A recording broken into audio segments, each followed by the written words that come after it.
Imagina a una sola familia, moviendo los hilos de la riqueza en Asia, modelando Gehaus, influenciando imperios y controlando una red comercial tan gigantesca que incluso el Imperio Británico dependía de ella. Ahora imagina que probablemente nunca escuchaste su nombre. No son los Rothschild, no son los Rockefeller, es otra dinastía, a menos nacida del exilio, impulsada por la inteligencia y alimentada por algo mucho más peligroso que el dinero, el control absoluto de las rutas comerciales del este. Esta es la historia de los Sassoon, la familia misteriosa que una vez fue conocida como los Rothschild del Oriente. Pero aquí viene el giro. Su ascenso fue impresionante, y su caída aún más rápida. Como un comerciante refugiado construyó un imperio que dominó Bombay, Hong Kong y Shanghái. ¿Cómo lograron superar a las élites europeas? ¿Y qué industria secreta, polémica incluso hoy, se convirtió en la fuente de su riqueza inimaginable? Quédate, porque la respuesta cambiará la forma en que ves la historia del mundo. Esta no es solo la historia de una familia rica, es la historia de cómo una dinastía olvidada moldeó el mapa económico de Asia en los Sassoon. No solo hicieron dinero, construyeron un sistema global de influencia, confianza y poder que conectó India, China, Medio Oriente y Gran Bretaña al mismo tiempo. Y aún así, su nombre casi desapareció de los libros de historia. ¿Por qué? Esa es una de las preguntas que estamos a punto de desenterrar. En los próximos minutos, viajaremos por las estrechas calles del Bagdad del siglo XIX, donde la persecución obligó a los Sassoon a huir, hasta los puertos explosivamente activos de Bombay, donde una nueva oportunidad los esperaba. Veremos cómo una sola decisión los convirtió de refugiados, desesperados, en reyes del comercio. Revelaremos las alianzas silenciosas que tejieron con el Imperio Británico. Alianzas que los arrastrarían a una de las industrias más oscuras de la era colonial. Y seguiremos el colapso repentino de su imperio dramático, inesperado, casi imposible de creer. Pero antes de llegar a eso, debemos regresar al principio, a un momento en el que el futuro de toda la dinastía pendía de un hilo. Un momento que pudo haberlo destruido todo,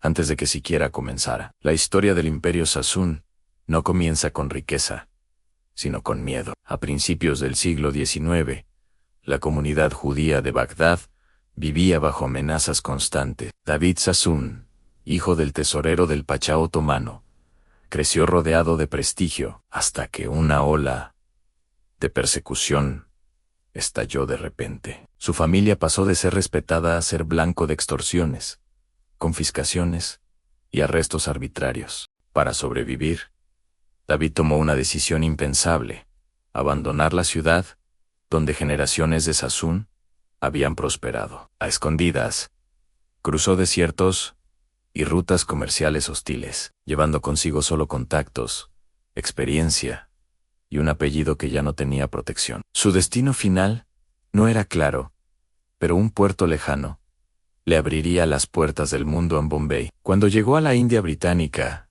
no tenía poder, no tenía fortuna, ni siquiera hablaba los idiomas locales, pero sí tenía algo que los demás comerciantes habían perdido: en una red de confianza dispersa por el Medio Oriente, que podía conectar mundos separados. Lo que comenzó como un escape desesperado estaba a punto de convertirse en uno de los ascensos comerciales más extraordinarios de la historia moderna. Bombay en el siglo XIX era un torbellino de oportunidades en puertos repletos, barcos británicos, especias, telas, algodón y una economía que explotaba con cada temporada. Mientras muchos veían caos, David Sassoon vio un mapa por completar. Se dio cuenta de algo crucial: los británicos necesitaban intermediarios que entendieran Oriente, y Oriente necesitaba comerciantes que entendieran Occidente.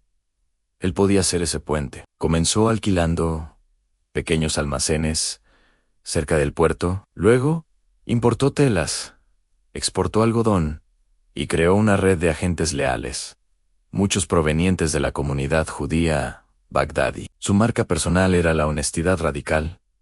Si los Sassoon firmaban algo, se cumplía.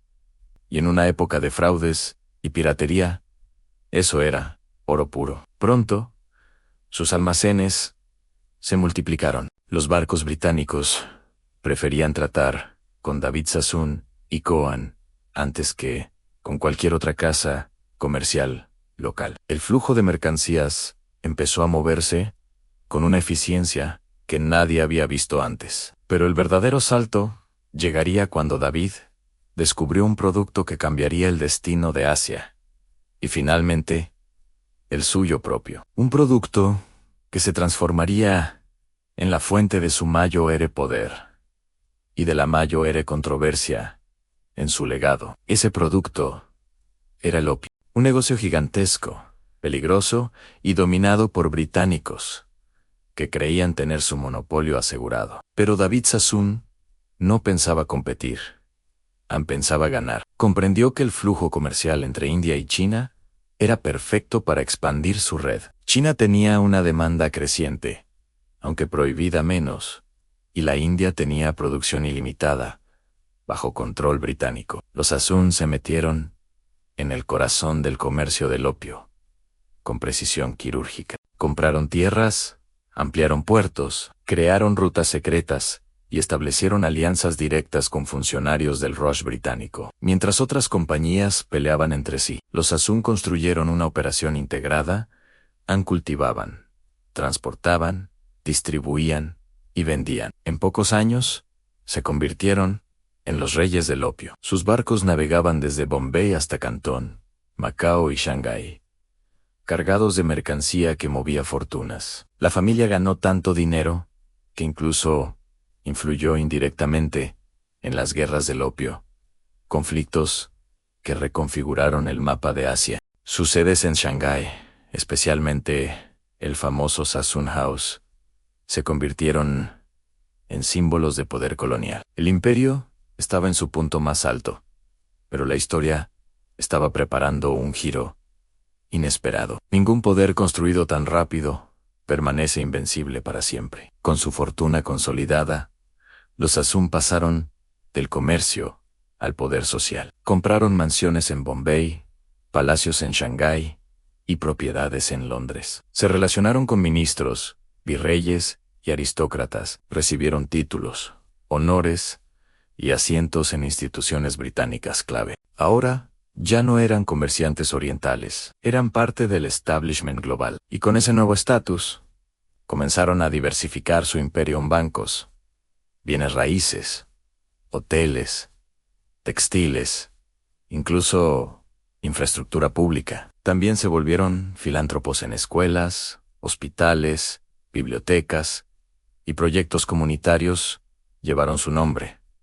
Pero el éxito también sembró divisiones internas. Algunas ramas querían occidentalizarse por completo. Otras querían mantener las tradiciones bagdadíes. La familia comenzó a fragmentarse entre Bombay, Londres y Shanghái. Los objetivos ya no eran los mismos. Las estrategias se contradecían y el liderazgo se diluía. Mientras tanto, el mundo estaba cambiando. Nuevos movimientos nacionalistas crecían en China y la India.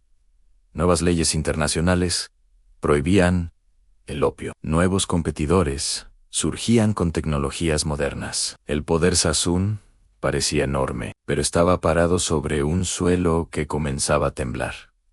La caída no ocurrió lentamente. Fue abrupta, inesperada y casi total. Cuando China empezó a expulsar comerciantes extranjeros y a nacionalizar industrias, los Sassoon perdieron edificios, negocios y gran parte de su influencia en Shanghái. Su fortuna china desapareció de un día para otro. En India, el dominio británico comenzó a desmoronarse, afectando contratos, alianzas y mercados que habían sido su columna vertebral. Mientras tanto, en Londres, las divisiones internas empeoraron. Algunos miembros diluyeron activos, otros vendieron tierras enteras y otros se alejaron del mundo comercial para vivir como aristócratas europeos.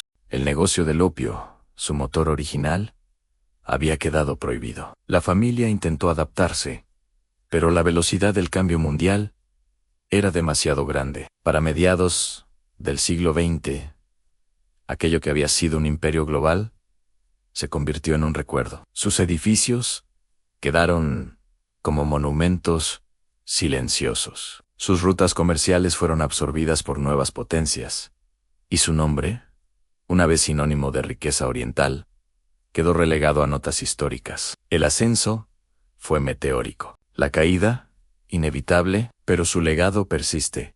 Anglo-Sassoon demostraron que incluso desde el exilio, una sola familia puede moldear el mundo, y que ningún imperio, por poderoso que parezca, está a salvo del cambio. La historia de los Sassoon es un recordatorio de lo frágil que puede ser el poder. Comenzaron como refugiados sin patria, perseguidos y obligados a huir en silencio. Y aún así, con audacia, visión y una red construida a base de confianza, llegaron a dominar los puertos más estratégicos del planeta. Conectaron continentes, moldearon mercados, influyeron en guerras y levantaron ciudades enteras con su riqueza. Pero también es la prueba de que ningún imperio es eterno. Lo que se construye sobre el comercio global puede derrumbarse con un cambio político. Lo que se sostiene con reputación puede perderse con el tiempo. Y lo que se levanta en familia puede fracturarse desde dentro. La caída de los Sassoon